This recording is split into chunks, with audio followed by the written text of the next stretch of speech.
we limit ourselves. And it's only us. There's nobody else that's doing it to you. You've chosen to adopt those beliefs. And once you push yourself outside of that comfort zone, what becomes possible is absolutely miraculous. What is this limiting belief in my case that I'm not a good person? What does it cost me in my past to think this way? What is it costing me in this present moment to think that I'm not a good person? And here's the kicker. If I don't evolve this, if I don't get deliberate, what is it going to cost me in the future to continue to think that I'm not a good person? And the law of attraction is one that works like this. You get back from the universe, from the world, what it is that you put out there in the world. And if you're putting out there into the world that I am not worthy of attracting something beautiful into my life, that the universe will respond back to you with exactly that message. If I'm lying to you about who I am, or I'm lying to you about whatever, there's no starting point. There's a false reality. You have to create the real reality. It would be better for you to act towards an end that makes everything that's good better.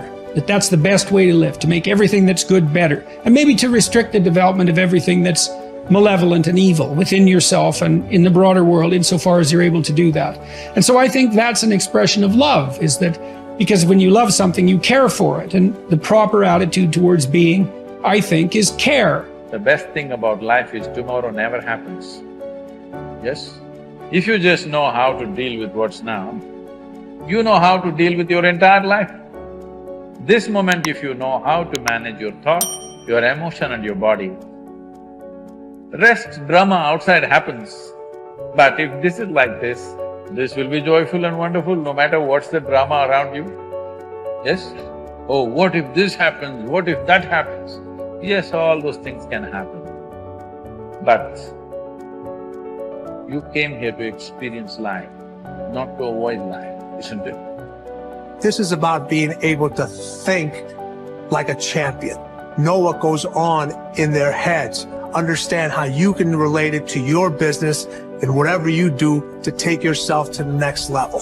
And I'll tell you, if you fight with all you have, more often than not, you won't go down at all. You will win.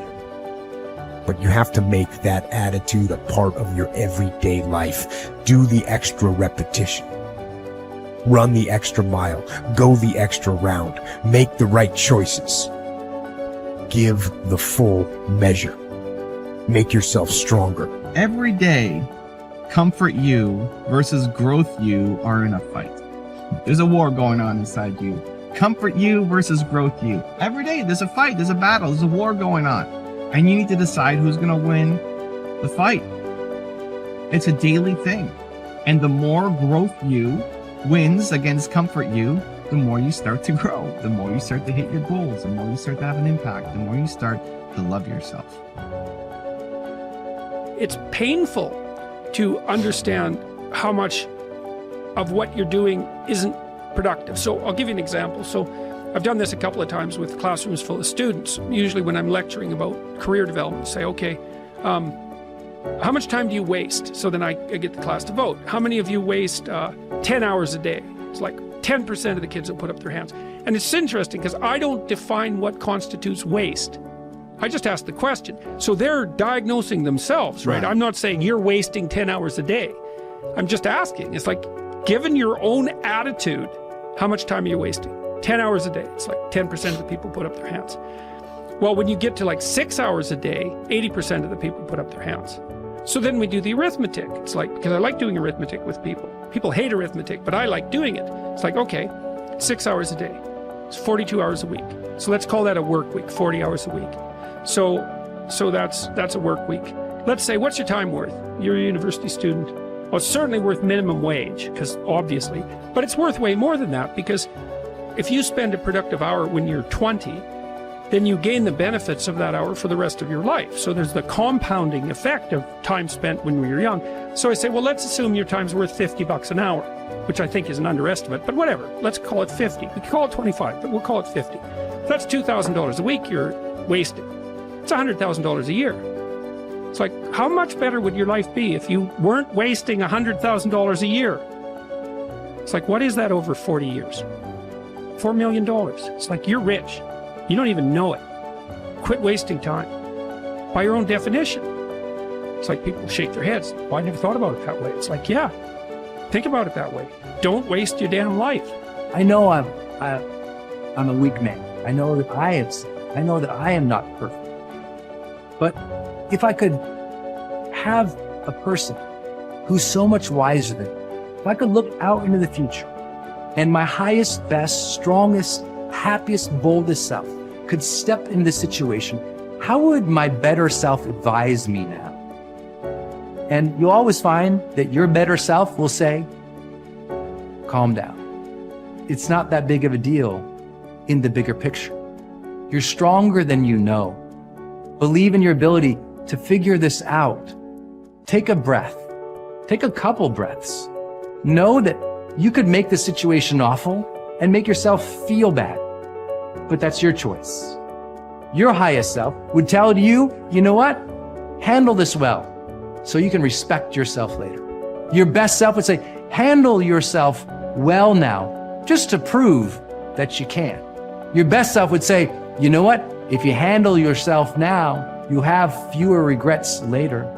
Your best self would say, you know what? Instead of being angry, try to be compassionate.